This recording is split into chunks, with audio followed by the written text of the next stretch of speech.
Leiamos então, capítulo 9 de Josué, a partir do versículo 3. Diz assim: Contudo, quando os habitantes de Gibeon souberam o que Josué tinha feito com Jericó e Ai, recorreram a um ardil. Enviaram uma delegação trazendo jumentos carregados de sacos gastos e vasilhas de couro velhas, rachadas e remendadas. Os homens calçavam sandálias gastas e remendadas, vestiam roupas velhas. Todos os pães de suprimento deles estavam secos e esmigalhados.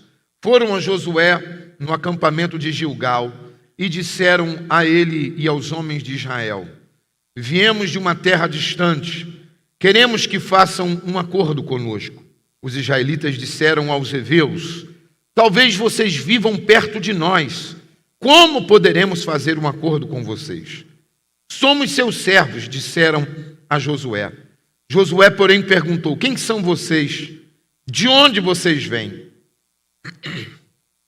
Eles responderam: Seus servos vieram de uma terra muito distante, por causa da fama do Senhor, o seu Deus, pois ouvimos falar dele e de tudo que fez no Egito, de tudo que fez aos reis dos amorreus, ao leste do Jordão, Seom, rei de Esbom, e Og, rei de Bazã, que reinava em Asterope.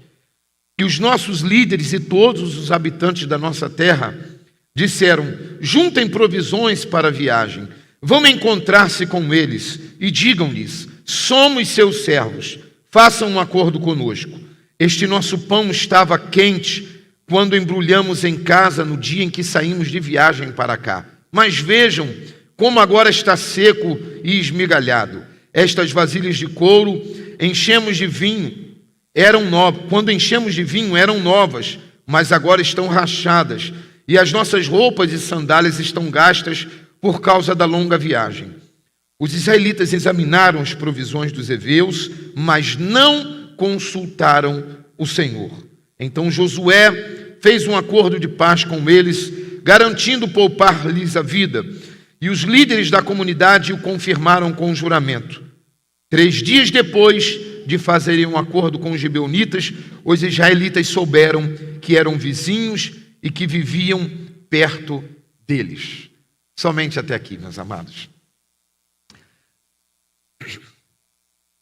Eu li outro dia a história de uma mulher de 59 anos que vive em Londres, e ela sofreu um golpe de um nigeriano pela internet. Eles começaram a conversar, e durante aquela conversa eles foram gerando intimidade naquela conversa, e perto do dia dos namorados, que na Europa chama-se Valentim, eles marcaram um encontro, e 2 semanas antes aquele homem disse o seguinte para ela: Olha, eu não consigo sair daqui porque tem uns impostos atrasados para pagar, e eu perdi todos os meus cartões, e agora estou sem cartão, o cartão vai demorar uns 20 dias para chegar. Se você quiser me adiantar algum valor, eu pago meus impostos aí, e pegando meus cartões eu devolvo o dinheiro a você. E aquela mulher passou para a conta dele 40 mil libras. 40 mil libras. A libra hoje, para você ter uma ideia, custa R$7 aproximadamente. Ela passou para ele 280 mil reais. E a minha pergunta para você: ele foi lá no encontro? Sim ou não? O que você acha? Não foi. É um tanto, assim, às vezes, engraçado, e a gente se pergunta assim: mas como pode alguém cair numa conversa dessa?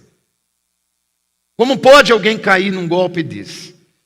Outro dia uma pessoa me procurou, um irmão, uma pessoa da cidade, não é dessa igreja, aqui da cidade, mas ele queria oração, queria um conselho, porque ele tinha recebido uma proposta de aplicar dinheiro em um desses escritórios de Bitcoin, e aí a proposta era a seguinte, que ele ia ganhar 10% semanalmente nessa aplicação. E ele colocou R$50 mil nessa aplicação, para ganhar 10% semanalmente.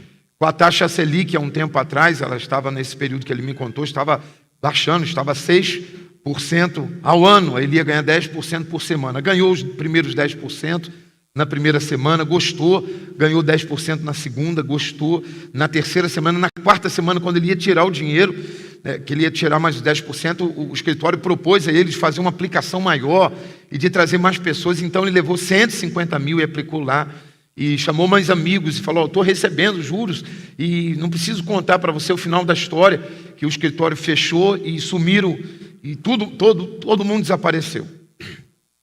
Por que eu estou contando isso, irmãos? E por que isso acontece com as pessoas? E talvez nós pensemos assim, mas é porque houve um descuido, a pessoa descuidou. Nem sempre há um descuido. Obviamente que nós precisamos tomar muito cuidado, mas existe um espírito de engano que age no mundo. E essa manhã eu queria falar rapidamente sobre alianças enganosas. E que o Espírito Santo traga para nós hoje, que o Espírito Santo libere, pelo poder da sua palavra, um discernimento sobre nós. Porque isso não acontece só no aspecto financeiro, isso acontece nas relações de amizades, isso acontece nas relações profissionais, isso acontece com empresários, isso acontece com pessoas que juntaram suas economias durante a vida, isso acontece até nos casamentos, pessoas se casam e só deixam para conhecer o outro depois.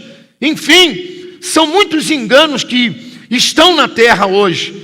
E essa manhã, em nome de Jesus, o Espírito Santo vai abrir os nossos olhos para que eu e você não venhamos cair em nenhum tipo de engano. Quem recebe isso diz amém. Gente, o texto aqui fala exatamente disso, de alianças enganosas.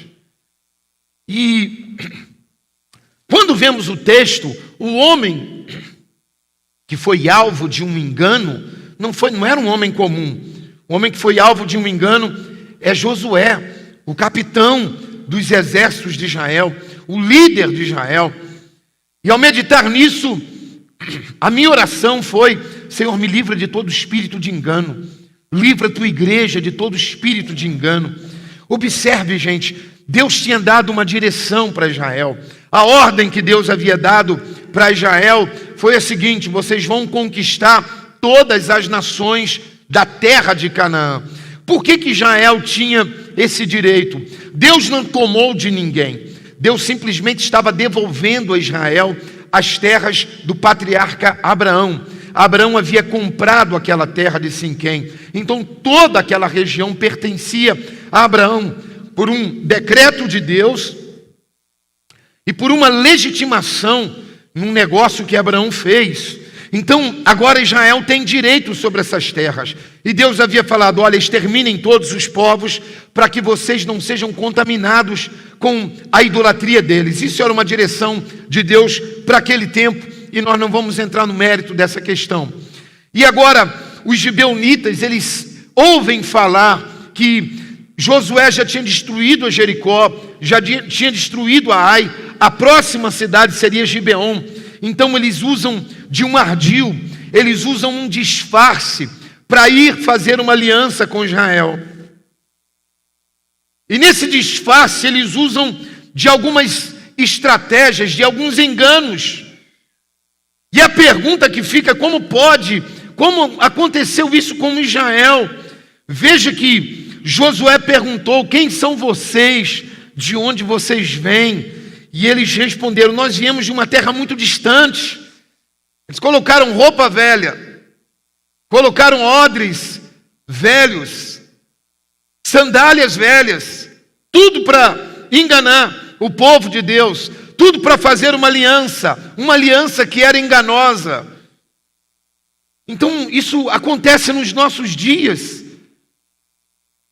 Eu me lembro que uma vez eu era adolescente ainda, um dos meus cunhados, que era formado em economia, um cara assim com uma mente brilhante, e ele sofreu um golpe. O cara chegou para ele com uma mala e falou, todo bem arrumado, e falou para ele: olha, vou te dar eu quero vender. Na época era tem tanto tempo isso, e olha que eu sou novinho.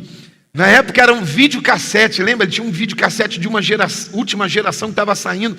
O cara vendeu para ele, pastor Leonardo, falou assim: vou lá buscar no carro, só me dá o dinheiro aqui que eu já vou adiantar um pagamento lá. E o meu cunhado economista, assim, instruído, um cara de mercado, pegou e deu dinheiro para ele. Eu não me lembro quanto foi, mas o cara não voltou nunca mais. Então, isso acontece, o espírito de engano está na terra.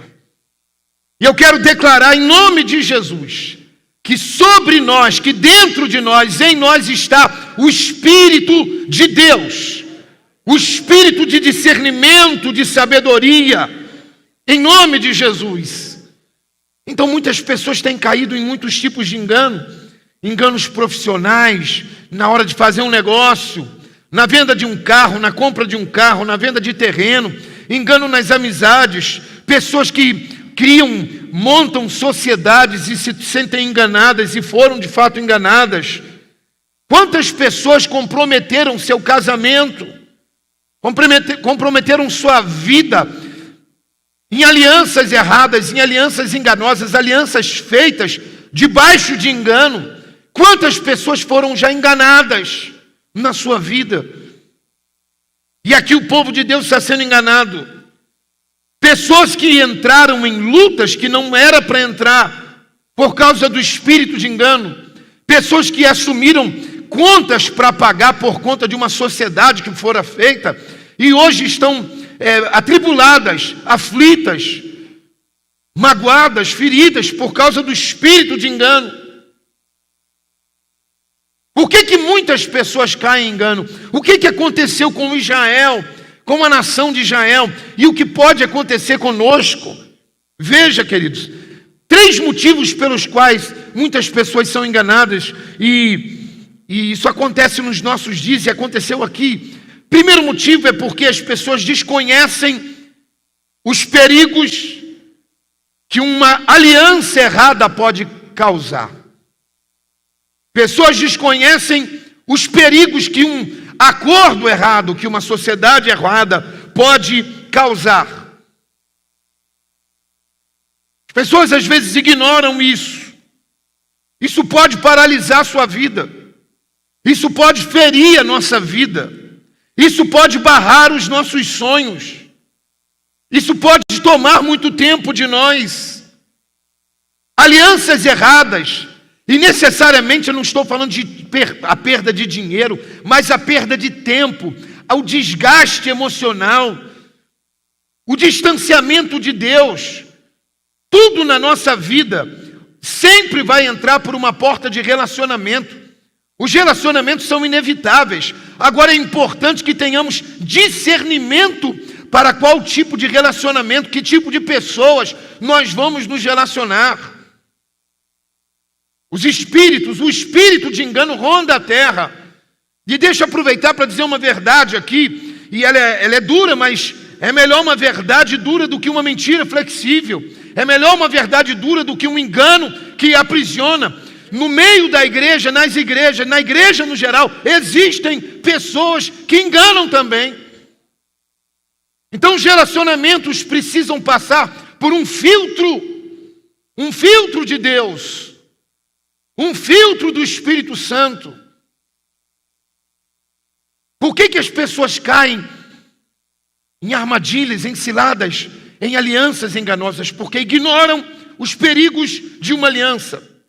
Segundo, por que as pessoas caem, são enganadas, ludibriadas por esse espírito maligno? Porque não se habituaram a consultar o Senhor. Observe que o texto vai dizer algo muito interessante, gente. Eles não consultaram ao Senhor. Os israelitas examinaram as provisões dos heveus, mas não consultaram ao Senhor. Versículo 14. Se quiser, leia comigo mais uma vez. Os israelitas examinaram as provisões dos heveus, mas não consultaram ao Senhor. Deixa eu dizer uma coisa, se você perguntar, Deus vai te responder de alguma forma. Se você pedir, Deus vai responder de alguma forma. Senhor, me mostra quem é fulano. Senhor, eu gosto da pessoa, mas eu preciso conhecer quem é. Mas o que que acontece com muitas pessoas hoje? Nós vivemos numa era do imediatismo, não é verdade? E muitas pessoas estão se esquecendo, perdendo essa consistência, essa solidez da vida de consultar a Deus. Às vezes consultamos a rede social não é referência para nada, gente. É referência de marketing. Ou você acha que lá estão as minhas fotos ruins? Não é muito bonito lá, mas eu ponho o melhor que eu posso, que eu consigo. Entende? Rede social é só um critério de marketing, mais nada.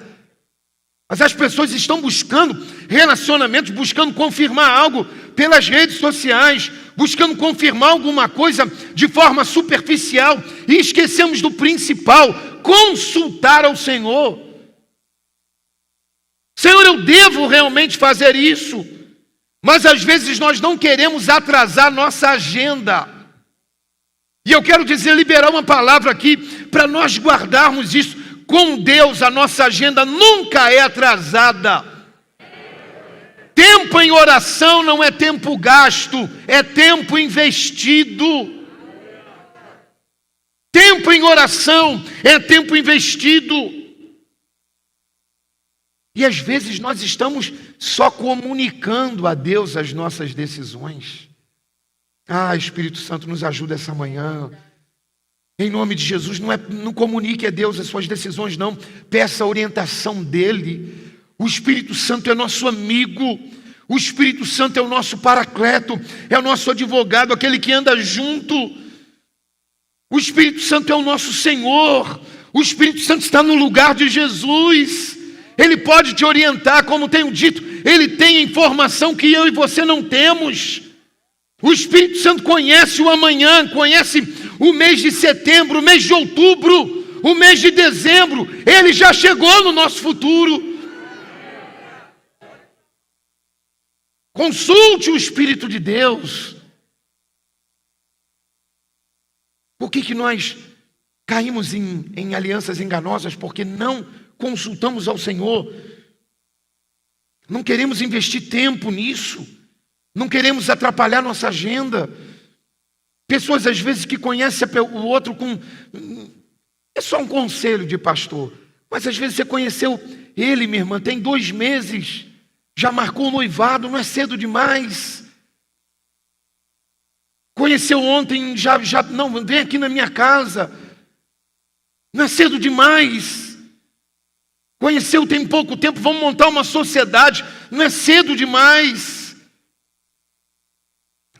Consulte o Senhor. Muito cuidado com aquela história dos vendedores, e com muito respeito a essa profissão, que é muito importante. Mas olha, o vendedor às vezes fala assim, é só hoje. Lembra daquela propaganda que tinha na TV, que te falava, é só amanhã? Quem lembra aí? É só amanhã. Só até amanhã. Muito cuidado com isso. Deus é dono do tempo. Deus é Senhor do tempo. E eu sinto como pastor a responsabilidade de tempos em tempos trazer esse tipo de sermão para a igreja, esse tipo de conversa com vocês, esse tipo de reflexão com vocês.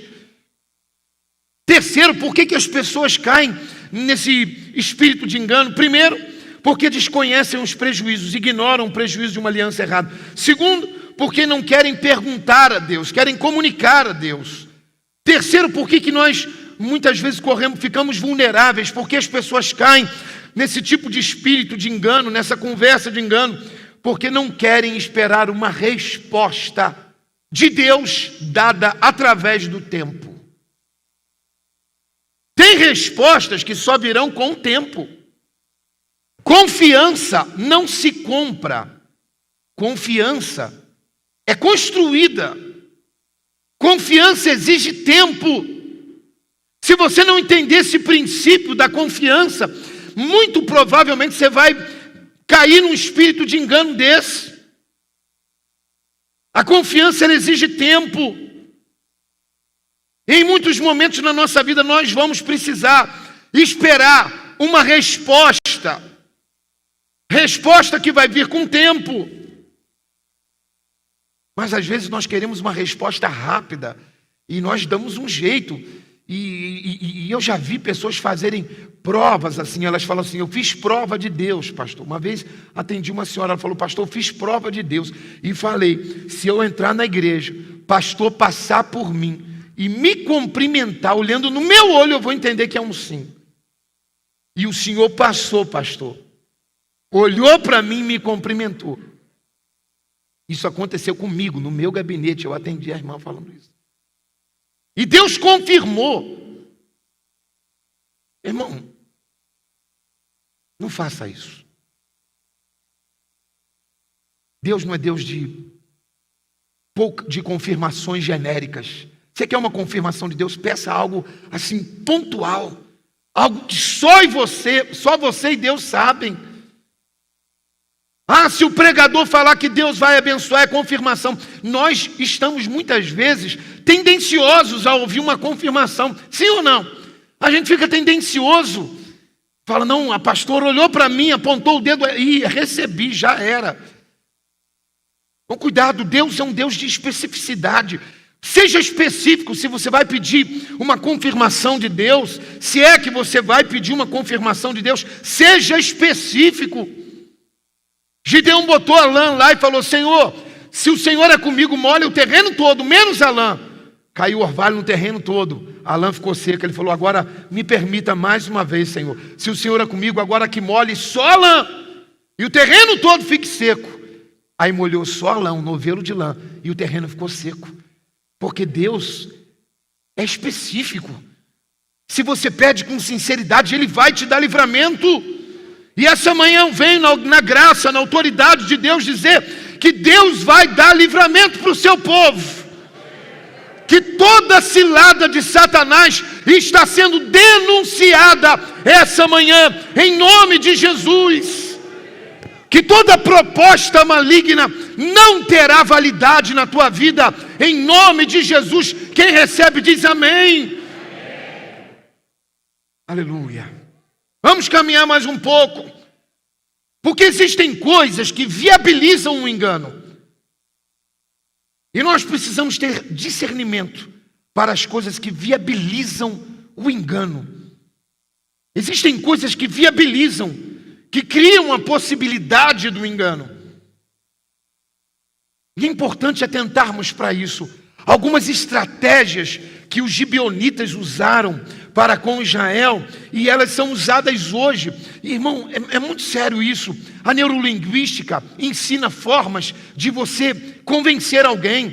Existe até um livro que já li, esse livro chamado As Armas da Persuasão. O livro é terrível, se for com uma orientação negativa, terrível. Ele ensina a pessoa a manipular o outro.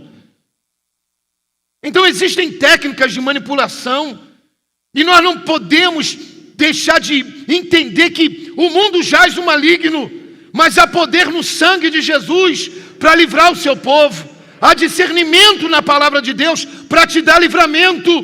Deus não quer tua vida paralisada por artimanha de ninguém.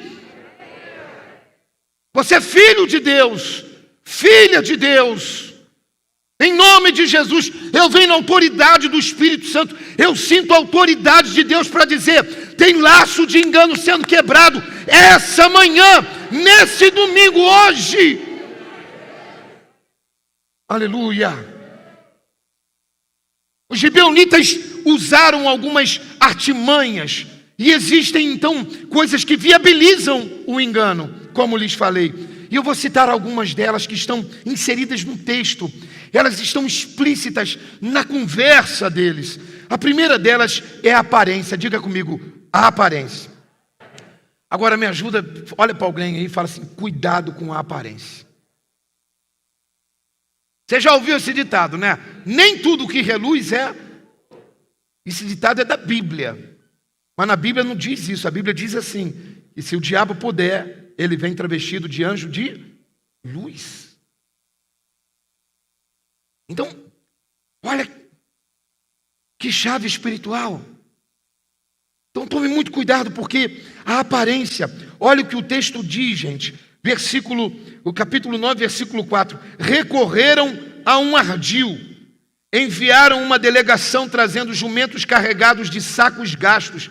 Eles estavam ali perto, pegaram sacos gastos, vasilhas de couro velhas, rachadas, remendadas, sandálias gastas, roupas remendadas e velhas. Os pães e suprimentos estavam secos e esmigalhados. Fizeram um teatro e foram para enganar na base da aparência. Toma cuidado. Quem muito quer mostrar está escondendo algo. Como diz a psicologia, todo excesso esconde uma falta. Aquele excesso quer mostrar caráter a todo custo, quer mostrar uma justiça própria a todo custo, pode estar escondendo a falta de alguma coisa. Excesso de religiosidade. Eu sou crente, vou para a igreja, pastor Ney, é um anjinho. Excesso de religiosidade. Esconde alguma coisa. Eu sou crente até debaixo d'água. Quem é não precisa dizer que é. Aparência. Veja que eles foram... A aparência viabiliza um engano. A aparência cria a possibilidade do engano. Aleluia. O Espírito Santo está derramando em nós o colírio. Ele disse lá em Apocalipse: aconselho-te que compre de mim colírio para ungir os teus olhos. O colírio se compra como eu compro o colírio, pastor? Através da oração. O joelho no chão, a leitura da palavra, é colírio para os teus olhos. Aleluia. Uma outra coisa que viabiliza um engano, que possibilita um engano, são as palavras bajuladoras. Tem alguém aqui comigo ainda? Gente, palavras bajuladoras. Elogios exagerados. Gente que quer ser teu amigo, mas nunca te confronta.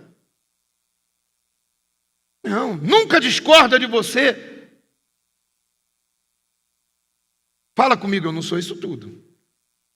Vou falar, a menos que você seja. Eu preciso de gente do meu lado que discorde de mim. Eu falo para a minha equipe de pastores e líderes, eu dou essa liberdade para eles discordarem de mim. Para que nós cresçamos, para que sejamos confrontados, para que saiamos da rota de colisão. Mas nós não aprendemos isso na nossa infância. Nós fomos o tempo todo, nosso cérebro é apaixonado por nós. Nosso cérebro fica ali defendendo a gente. Se alguém fala alguma coisa para a gente que vai confrontar, a gente fala, não quero, não fica perto de fulano não, que ele vai te botar para baixo. Fica perto, não. É bem verdade, tem pessoas negativas, mas tem pessoas que são nossos amigos. Que olham no nosso olho e falam assim, isso aqui é assim. Isso aqui é desse jeito. Palavras bajuladoras. Tem um filósofo, ele chama Thomas Sowell. Ele diz o seguinte, e o brasileiro, nós, no geral, a gente é muito emocional. Nós queremos palavras doces, a gente quer massagem no ego. Nossa nação, isso está mudando, que a gente está estudando, estamos crescendo, mas nós somos emocionais. A gente quer ouvir palavra boa, o ser humano é assim. Então Thomas Sowell tem uma frase que ele diz o seguinte: quando eu quero me ajudar, eu falo o que você deseja ouvir. Quando eu quero te ajudar, eu falo o que você precisa ouvir. Pegaram isso aí? Pegaram? É por isso que a gente ouve umas e outras. Quando eu quero me ajudar, eu falo o que você quer ouvir. Está tudo beleza. Mas quando eu quero ajudar você, eu falo o que você precisa ouvir. É uma frase muito interessante de Thomas Sowell. Palavras bajuladoras. Olha o que eles dizem para Josué. Somos os teus servos. Versículo 8. Somos os teus servos. Josué questiona no versículo 7, talvez vocês sejam de perto e querem fazer um acordo conosco. Aí o Josué diz para eles assim, aí eles dizem para Josué, somos os teus servos. Vocês é que mandam. Coloque um crivo. Precisamos colocar um crivo. O meu filho, Adriel, na época estava com 15 anos. falou assim para mim: pai, olha, 15 anos na época, você já observou fulano? Já. Já viu como ele te elogia? Eu já tinha percebido isso, mas já viu como ele te elogia? Pai, tem uma lábia, hein, pai? Não falou mais nada, porque... Eu falei, meu Deus, 15 anos percebeu isso. Entende? O excesso de elogio. Põe um crivo. Eu não sou isso tudo. Põe um crivo. Eu preciso entender que o elogio não me infla e nem a crítica me destrói. Põe um crivo. Põe um filtro. Não ignore os sinais. Considere as palavras. Tem área que você considere o elogio, mas considere também a possibilidade de ser uma bajulação, quando se trata de um elogio exagerado. Um terceiro aspecto, gente, que já vamos terminar, já. Um terceiro aspecto que viabiliza, que proporciona um engano, é a pouca convivência. Como lhes disse, a confiança ela vem com convivência. Não dá para conhecer hoje e amanhã já sentar na mesa de casa, trazer para dentro de casa. Não dá para conhecer hoje e amanhã se tornar sócio. É importante respeitar o tempo. O tempo sempre mostra quem é quem. O dissimulado não vai conseguir esconder por muito tempo. Judas não conseguiu esconder por muito tempo. Então, observe isso. Um quarto viabilizador do engano, a quarta coisa que possibilita o espírito de engano é uma aliança sem sacrifício. Versículo 11, olha, leia comigo aqui, versículo 11. Nossos líderes e todos os habitantes da nossa terra nos disseram: juntem provisões para a viagem, vão encontrar-se com eles e digam-lhes: somos teus servos, façam um acordo conosco. Eles queriam uma aliança sem sacrifício, sem compromisso. Eles queriam fazer uma sociedade sem acordo de ambas as partes, sem um sacrifício. Ei, deixa eu lembrar uma coisa a você. Você tem valor. Para fazer alguma aliança contigo, precisa ter um comprometimento a mais. Aleluia! Quem está entendendo isso, querido? Você tem valor. Quantas pessoas estão fazendo aliança com medo de serem rejeitadas? Ei, Deus não te rejeitou. Não aceite a rejeição de mais ninguém nessa terra. Mas às vezes alguém propõe um acordo. Isso cabe para qualquer tipo de relacionamento, gente. Eu estou falando de relacionamento. As bênçãos de Deus entram por relacionamentos. Mas as estratégias do diabo também entram pelos relacionamentos. Deus sempre vai enviar pessoas, mas o diabo também envia pessoas. Então eles propõem um acordo, uma aliança, sem sacrifício da parte deles, uma aliança do nada. Posso ouvir um amém? Deixa eu pular algumas coisas, porque o nosso tempo está chegando. Bom, é importante considerar as contradições. Veja comigo o versículo 12. Ele diz assim: este nosso pão estava quente quando embrulhamos na casa, o dia em que saímos de viagem para cá. Mas vejam como está agora, seco e esmigalhado. Aí a pergunta que fica, ora, eles não comeram pão se a viagem era longa? Entende?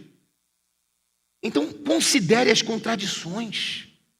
Às vezes a proposta é tão boa que nós não consideramos as contradições. E tomamos decisões na base da pressão. Se você não fechar, tem fila para entrar. É melhor você perder um negócio.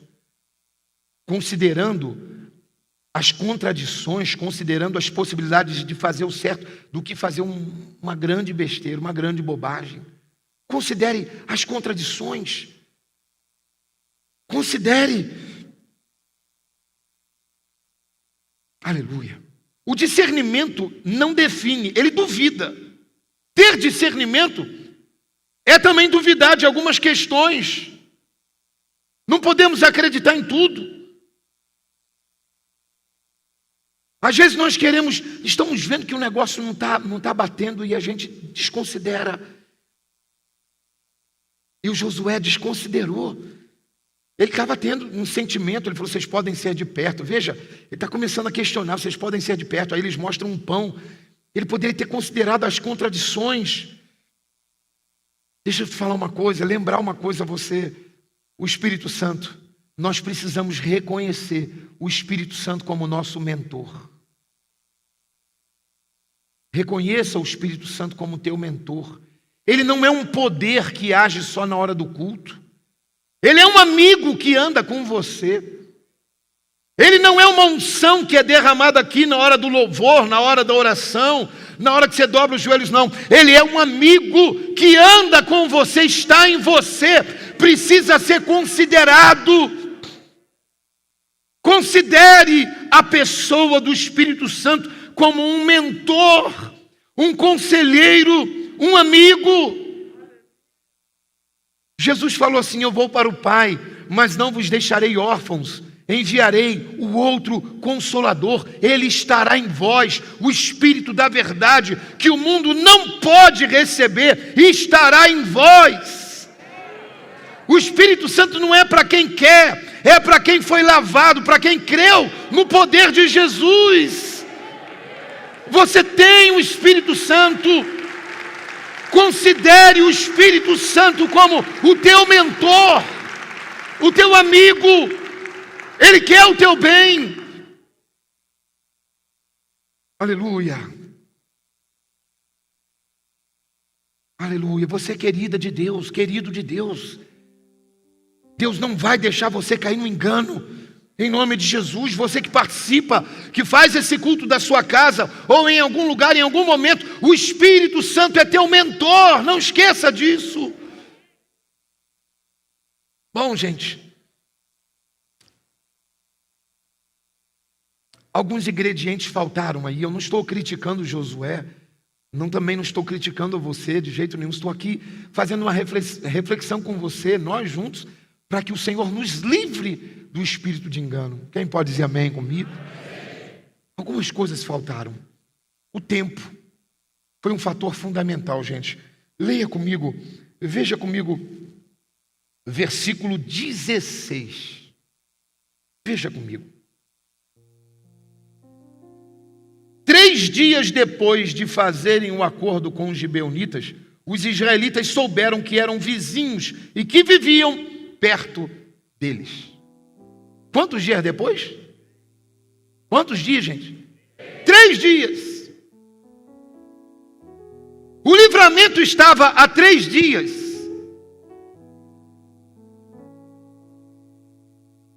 Às vezes você não quer esperar uma semana, o livramento está a 24 horas. Tempo em oração, vou repetir, não é tempo gasto, é tempo investido. Tem decisões na sua vida que elas precisam ser gerenciadas, precisam ser colocadas em oração, precisam de uma resposta mais específica, pois elas podem mudar a tua história, mudar o curso da tua vida. Isso precisa ser considerado em oração diante de Deus. 3 dias depois, que o Espírito Santo guarde a nossa vida. Minha oração essa manhã é que eu e você desenvolvamos a capacidade de buscar conselho de Deus para as decisões importantes na nossa vida. Que venhamos criar o hábito de pedir a opinião de Deus e de não comunicar a Deus, mas pedir a opinião de Deus sobre situações, sobre decisões importantes na nossa vida. Eu não estou falando de você chegar no armário e falar, ai Deus, que roupa eu vou, vestido verde ou vermelho. Não é isso. Mas de decisões que vão nortear a sua vida,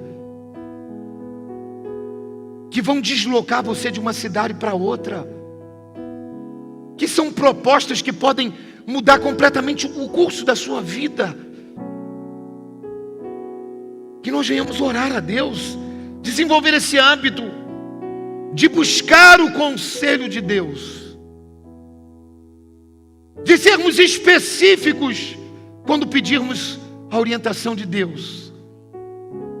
Porque Deus, na hora de pensar em nós como filhos nessa terra, Jesus disse, e eu repito aqui, não vos deixarei órfãos. Não tem necessidade de você andar órfão nessa terra, você tem um pai.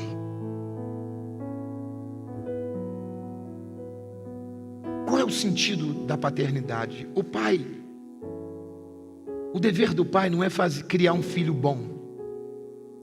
O dever do pai é criar um pai bom, é reproduzir um bom pai. O dever da mãe não é criar uma filha bem criada, é criar uma boa mãe, uma boa mulher. O pai é criar um bom homem.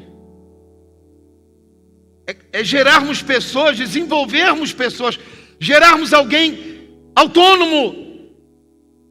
Essa é a ideia de Deus. Que nós, como filhos de Deus, Deus não quer pegar na nossa mão a vida inteira, pegar a gente no colo, não, mas nos dá autonomia.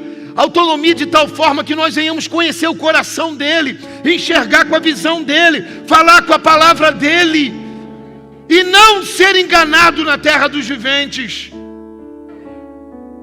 Porque um engano, uma decisão errada pode nos roubar do propósito de Deus para nós. Então eu encerro convidando você para a oração, para nós orarmos nesse momento. Quem sabe, nos próximos dias você terá decisões para tomar. Quem sabe você está no momento de decisão. Talvez você tenha dito, está tudo bem comigo, não tenho nenhuma decisão para tomar hoje. Mas daqui a um tempo pode surgir uma decisão, você vai saber o caminho. Talvez você tenha caído num laço, sabe, numa aliança enganosa. Deus, o Deus das misericórdias, o Deus de toda a graça, vai te dar livramento.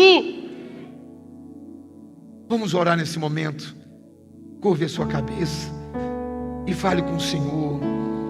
Em nome de Jesus, fale com Ele. Senhor, me livra de todo mal. Senhor, não me deixa cair num laço de engano.